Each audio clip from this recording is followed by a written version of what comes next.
Olá, bem-vindo a essa terceira aula deste bloco que eu intitulei Contentamento Pastoral.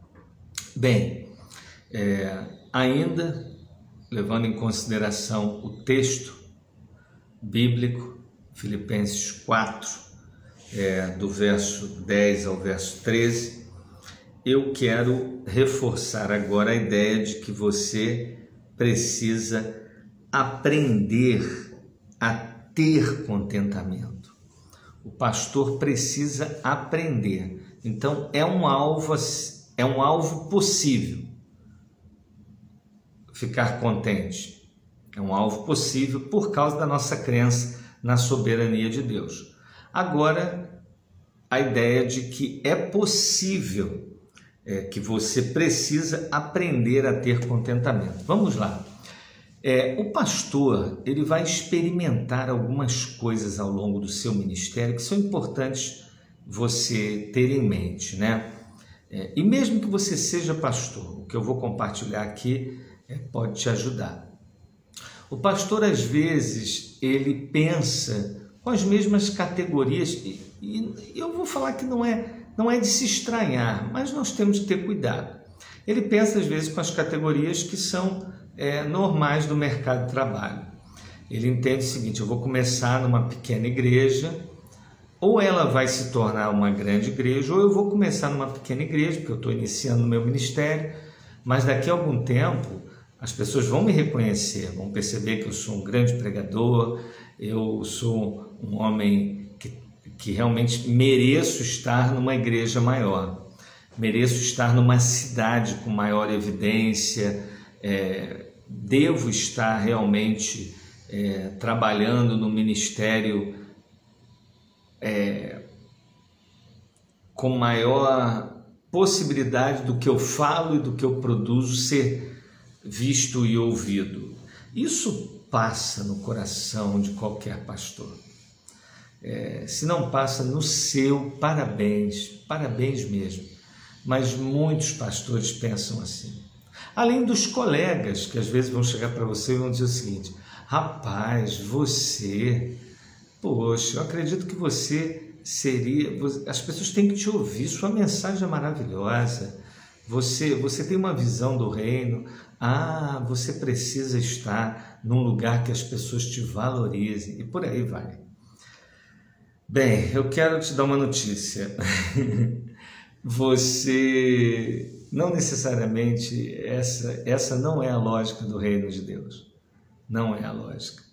Às vezes o reino de Deus trabalha de uma forma tão diferente. Na maioria das vezes, homens que Deus vai usar de uma forma que nós chamaríamos de extraordinária, eles não buscaram isso, não buscaram.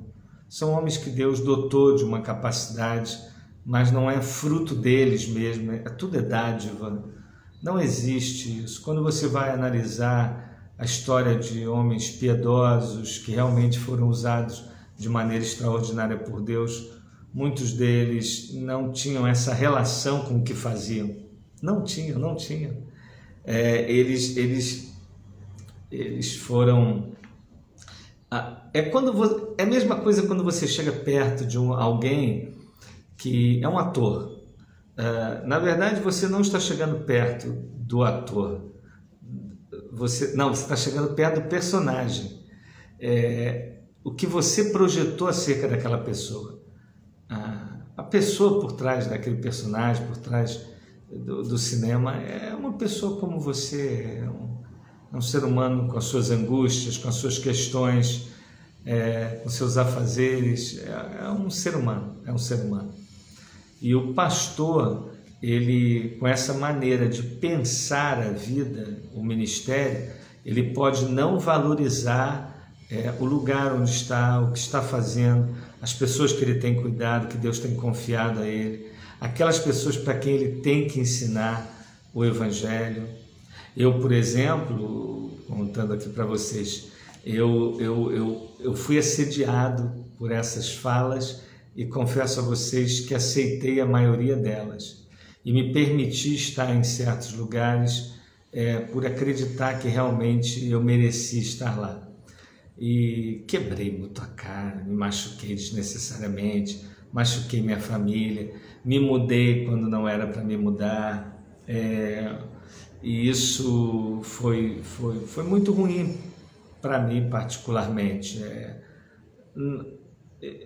Isso não produziu nenhum estrago moral na minha vida, não é isso que eu quero dizer para você, mas revelou o meu coração estar descontente e buscando contentamento na criação ou no ministério e não em Deus. Então, quando eu falo essas coisas para vocês, eu falo a partir, infelizmente, de uma experiência.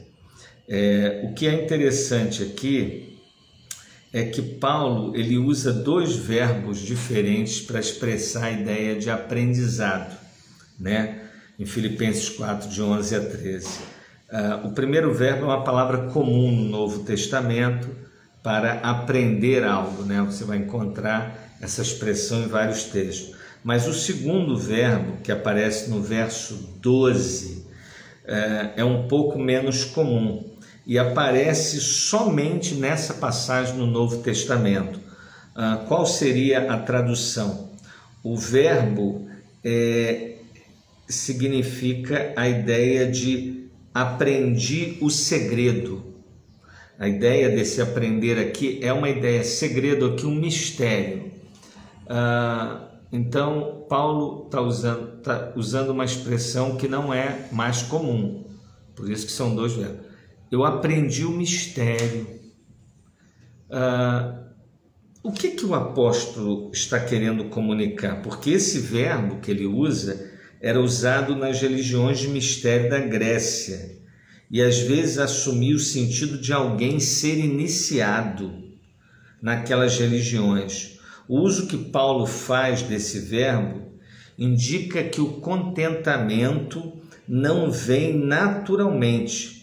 Ele não somente precisa ser aprendido, como também seu aprendizado vai contra a forma natural ou pecaminosa de pensar. Então presta atenção. Eu e você, mesmo salvos, nós já somos regenerados, nosso coração é novo, nosso nome está no livro da vida, nós vamos para o céu. Ponto. Mesmo com essa condição, nós ainda somos influenciados pelo pecado.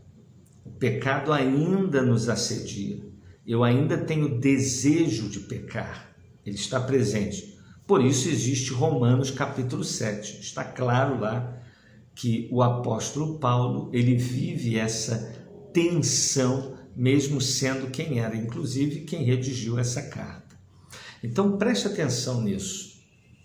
O que Paulo está querendo nos dizer aqui é que eu tenho esse desejo, esse pensamento pecaminoso, essa coisa que eu acredito ainda que eu preciso fazer, eu preciso realizar, eu preciso encontrar a satisfação naquilo que vou produzir, né? Quando na verdade a Bíblia está querendo que eu encontre a satisfação em Deus, para que a partir de Deus eu venha a produzir. E é muito interessante você resolver esse assunto no seu coração, porque a produção, aquilo que você tem que fazer no exercício do ministério, ele é algo importantíssimo. Negligenciá-lo traz grandes prejuízos para a sua vida e para a vida de muitas pessoas. A Bíblia, por exemplo, diz que eu e você fomos criados e após ser criado, à imagem e semelhança de Deus, nós fomos colocados num jardim para produzir, para crescer, multiplicar, expandir, dominar a terra, cultivar, dominar os animais. Então, o empreendedorismo está na natureza humana. É necessário a expansão, sim, mas quando você coloca isso como alvo primário, que é o problema. Isso precisa ser um alvo secundário. Eu tenho que aprender a me satisfazer em Deus. No entanto, existe no meu coração, por causa do pecado, um assédio para que eu, como um cristão, não me satisfaça em Deus. Interessante o que nós observamos sobre contentamento comparando com a visão do mundo.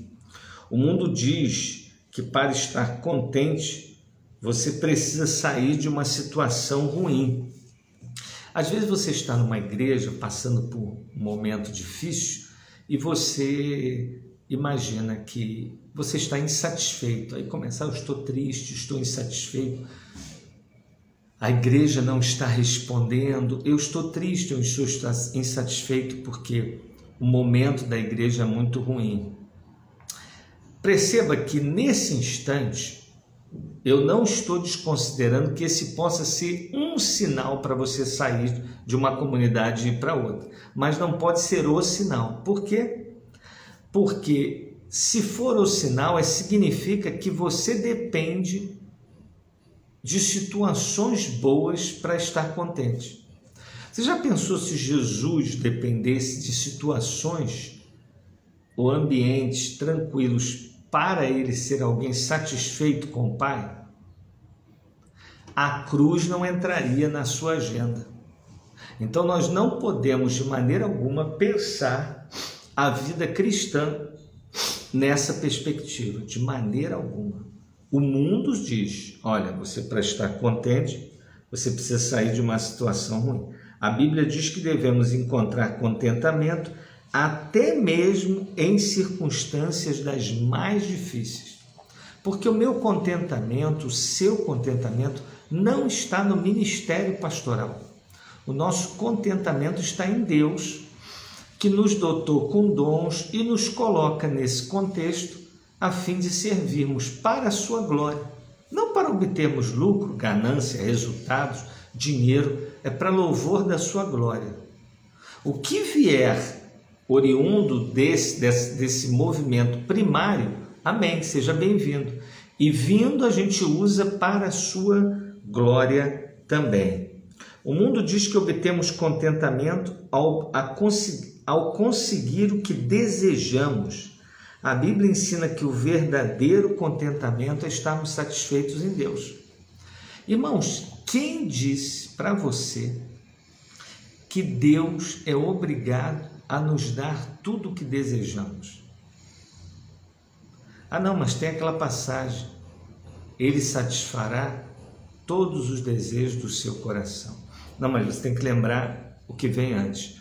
Agrada-te do Senhor e Ele satisfará todos os desejos.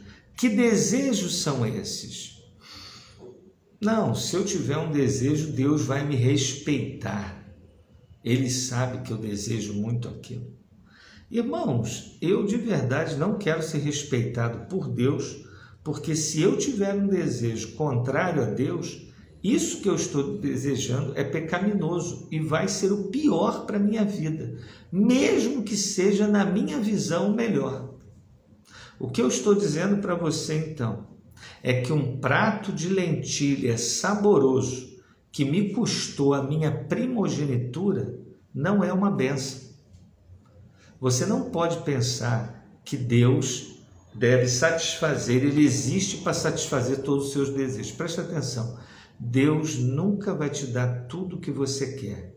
Ele sempre vai te dar tudo o que você precisa para viver para a glória dele. Então, a nossa satisfação não está na realização dos meus desejos, dos meus sonhos, dos meus projetos. Eu tenho projetos, eu tenho anseios e eu tenho sonhos. Mas todos eles, comparados com tudo que Deus tem, eles não valem nada. Mas se eles estiverem de acordo com a vontade de Deus, amém, sejam bem-vindos. Mas eu não posso buscá-los a todo preço. E uma das coisas que tem me ajudado, algo que eu li, confesso a vocês, não me recordo de quem, mas não é meu, eu realmente li. Me foi dito o seguinte: tudo eu posso ter meus desejos, Foi da Elise Fitzpatrick. Elise Fitzpatrick, uma autora que eu amo profundamente grato a ela. A Elise Fitzpatrick diz o seguinte: tudo, por mais correto que seja, que eu tenho que pecar para alcançar, é porque eu transformei aquilo num ídolo. Ilustrando, eu gostaria muito de morar num determinado país. Vamos imaginar qualquer país. Se eu tiver que pecar para viver nesse país, se eu tiver que burlar, criar esquemas, mentir, tal, significa que esse desejo é um ídolo, porque eu coloquei ele acima da vontade de Deus. Agora a questão é, Deus quer que eu viva em algum outro país? Sim, você vai para lá. Como? Não sei, mas ele cria situações. Porque o Deus da Bíblia, gente, ele trabalha com outra lógica. Lembrando aqui José, que eu havia citado anteriormente. Você consegue imaginar uma campanha para governador do Egito começando dentro de uma cisterna? Vamos colocar José para ser governador. Tudo bem. Primeiro ato dos organizadores, dos marqueteiros da campanha. Coloque ele numa cisterna. Os irmãos coloquem ele com a intenção, na verdade, de matar. Mas alguém vai dizer para não matar, bote numa cisterna. Que depois ele vai para a casa de uma mulher que vai acusá-lo de estupro. Depois ele vai para a penitenciária. E aí sim, ele chega, vai ser usado para explicar um sonho e vai ser colocado como governador. O alvo era ser governador? Não. O alvo era preservar o povo de Deus de morrer com fome. Vocês estão entendendo o que é confiar na soberania de Deus? Isso é possível aprender. Nós temos então que reprogramar a nossa maneira de pensar a ideia de satisfação, de contentamento. Nosso contentamento não tem nada a ver com a ideia que o mundo, que pessoas que não conhecem a Deus têm de contentamento. A nossa visão é completamente diferente. Que Deus abençoe muito a sua vida, em nome de Jesus, e daqui a pouco a gente tem mais uma aula.